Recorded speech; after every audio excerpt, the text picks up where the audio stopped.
ଜଗନ୍ନାଥ ବିରୋଧୀ। ମୋଦିଙ୍କର ଭକ୍ତ ଜଗନ୍ନାଥ। ଜଗନ୍ନାଥ ମୋଦିଙ୍କ ଭକ୍ତ। ଓଡ଼ିଆଙ୍କ ଆରାଧ୍ୟ ଦେବତାଙ୍କୁ ଅସମ୍ମାନ। ଏମିତି କହି ଠିଆ ଠିଆ ଅପମାନ ଦେଲା ସମ୍ବିତ ପାତ୍ର। କିଏ ବଡ, ଜଗନ୍ନାଥ ନା ମୋଦି? ଭକ୍ତଙ୍କ ଉତ୍ତର ଜଗନ୍ନାଥ ହିଁ ଆସିବ। ଅନ୍ଧ ଭକ୍ତଙ୍କ ଉତ୍ତର କିନ୍ତୁ ମୋଦି ଆସିବ। କାରଣ ସେମାନେ କ୍ଷମତା ପାଇବାକୁ ଏତେ ଲୋଭୀ ଯେ ନିଜ ମୁନିବ ଆଗରେ ଚାଟୁକାର ହେବାକୁ ପସନ୍ଦ କରନ୍ତି।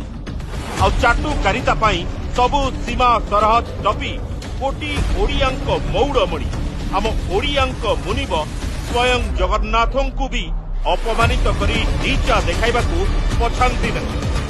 ଯାହାର ବଡ଼ ଉଦାହରଣ ସମ୍ବିତ ପାତ୍ର, ଯିଏ ମୋଦିଙ୍କୁ ଖୁସି କରାଇବାକୁ ଯାଇ ଜଗନ୍ନାଥଙ୍କୁ ମୋଦିଙ୍କ ଭକ୍ତ ବୋଲି କହିଛି। ମୋଦିଙ୍କର ଭକ୍ତ ଜଗନ୍ନାଥ, ଆଉ ଆମେ ସବୁ ହଉଛୁ ମୋଦିଙ୍କ ପରିବାରଜନ। ଛି ଛି ଛି, ଏଭଳି ଅହଙ୍କାରୀ ନେତା ଓଡ଼ିଆ ଜାତି ପାଇଁ କଳଙ୍କ।